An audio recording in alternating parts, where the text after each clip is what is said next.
Hello everyone. In this problem, let us solve 9.19, that is from Robert Boylestad. This is based on the Millman's theorem. Okay, let us see the question. Using Millman's theorem, we have to find the current and the voltage that is across the load resistor. So here, what does this Millman theorem states? So it states that if you have multiple voltage sources in parallel, then it can be replaced by a single voltage source. Okay, and that can be used to find the current through the load resistor or voltage across the load resistor without using mesh analysis, nodal analysis, superposition theorem or anything. So this will be an easiest method to solve this. Okay, so there is actually a formula for this. Okay, there is a formula to find out, that is E equivalent will be there. You know, E equal be always it will be I into R, or it can be I divided by G, right? It can be I divided by G. So here what happens in this particular case, the G will be equal to 1 by R1, 1 by R2 and 1 by R3. Okay, and what will be I? I will be equal to V by R, or it can be equal to V into G, right? So it will be E1 by R1, E2 by R2 plus E3 by R3. Okay, so this one will be your E equivalent, and what will be R equivalent? It will be equal to 1 divided by G equivalent. This is the G equivalent. 1 divided by that will be equal to R equivalent. Okay, so according to the formula now we will solve. E1 by R1, 10 divided by 5, 2. E2 by R2, 4.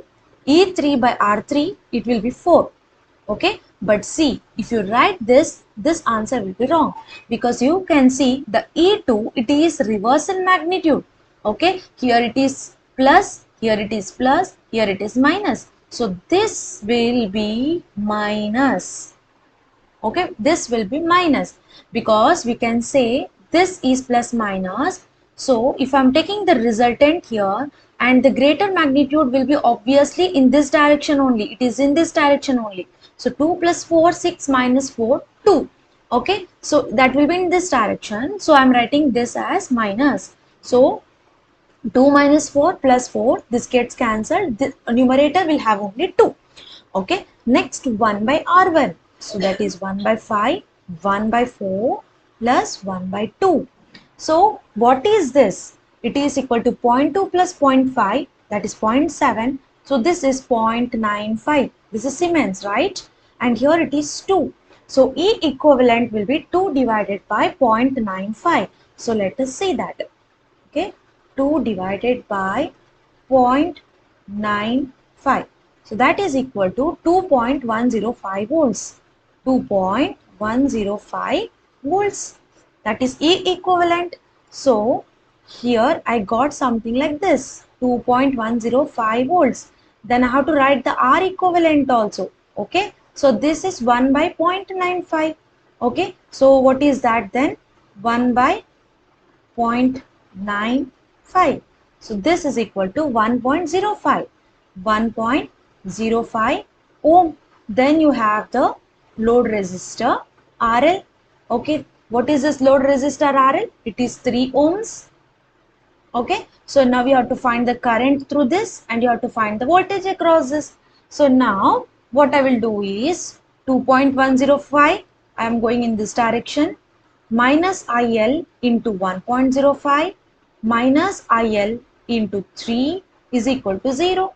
So 2.105 equal to IL 1.05 plus 3. So it is 4.05 into IL. So IL will be equal to 2.105 divided by 4.05. Okay, so 2.105 divided by, what is that? 4.05. So this will be 0.519 amperes. Okay, this is the current. Now what is voltage? Then it will be VL is equal to IL into RL. Okay, what is the IL value? 0.519. 0.519. What is RL? It is 3.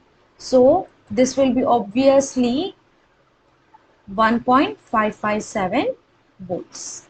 Okay, so you know how to convert these voltage sources to a single voltage source. So it is already covered in my one of the YouTube videos. You can see how this Millman theorem works. So this will be the answer.